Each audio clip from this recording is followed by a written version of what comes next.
Hey, if you get a new facility, Yes. if you do and when you do, let's just say when it happens, what's the story with these? You take them with you? The patch collection we'll take with us. We get people from all over. Of course, they look to come in trading patches. We still have more than this. We just we're kind of running out of some space to put them up. Sure.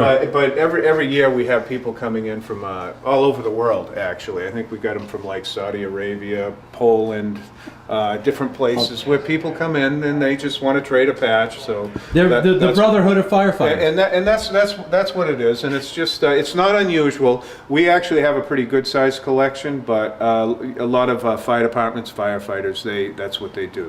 They collect the patches. As I said before, this is just to accommodate male facility. We do have one bathroom down at the end of the hall. Is this the shower here? That's the shower in there. And this is your area.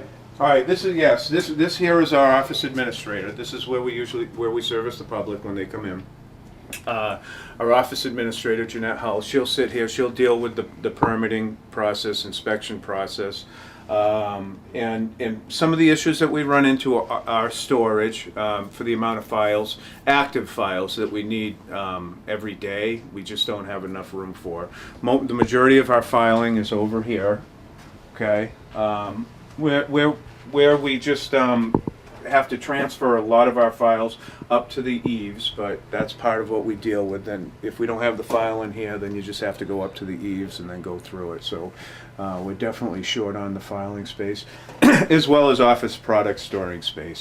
That's what we have here. My office is in here. A limited amount of space to work with. We definitely need bigger spaces.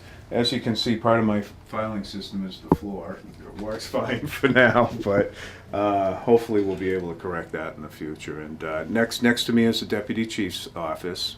All right, Gino, this is Deputy Chief Maxwell's office, which you can see. Deputy Chief? Deputy Does Chief. that mean that, do we know who's going to be the chief after you leave? Well, after I leave, everything's getting handed off to this man. Yes, absolutely. So he's going to be the new chief? Well, No? Deputy. No, they got a process that they'll have to follow. But Yeah. do you want to be chief? Myself, no. You don't, okay. Yeah, and I mean, Deputy Chief Maxwell will decide how long he's going to be here. Okay, all right. I leave. All So right. they have to do a process. I Yeah. mean, just briefly, chief, how does that work?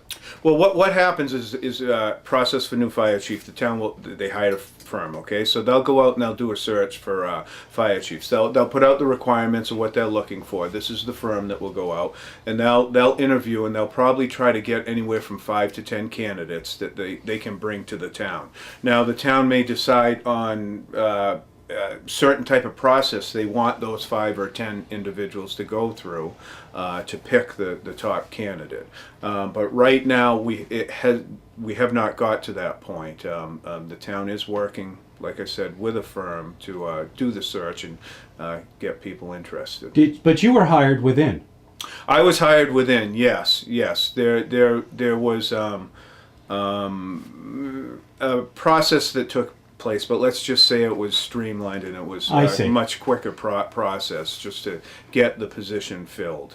And the town felt that I had the qualifications to be able to fill in the position and continue. Not interested, you say? Nope, I like where I am. I have no interest. What is it? Tell me a little bit about your position, where you're at. I mean, what it's like to be the deputy chief. My position, basically, I'm in charge of the operations as well as the house. Okay. I make sure the shifts are doing what they're doing and when they need to do it, as well as help get ordered everything that needs to be here. I take care of the day-to-day stuff to take that pressure pretty much off the chief so that he can deal with, the runnings of the management of the department. And you're going to stick around? I'll be here for a while. For a while. Okay. How long Depending on how long that while is. Well, will be then you must determined. have some input on who the chief should be, because I mean, if you're going to be helping him, and he's going to want to know you, if you're going to stay that way. It works the other way, Oh. more likely. The chief needs someone in this position that's pretty much he can work with and Yes. kind of on the same page with same goals. Does he If these pick two a- officers are constantly going to fight, I see. it's too hard to manage the department.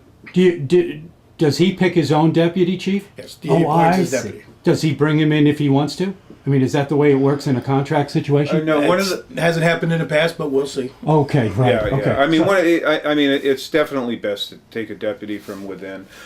Sure. And some of other Ed's jobs too are he handles a lot of all our EMS and training and scheduling, because that's one of the new things that we're looking for, especially when it comes to handling all our emergency medical services. It's like a separate business within its own, and we need an additional position to be able to handle that for the certifications and the training, all the licensing for the ambulances, dealing with the billing and the inspectional process of the ambulances.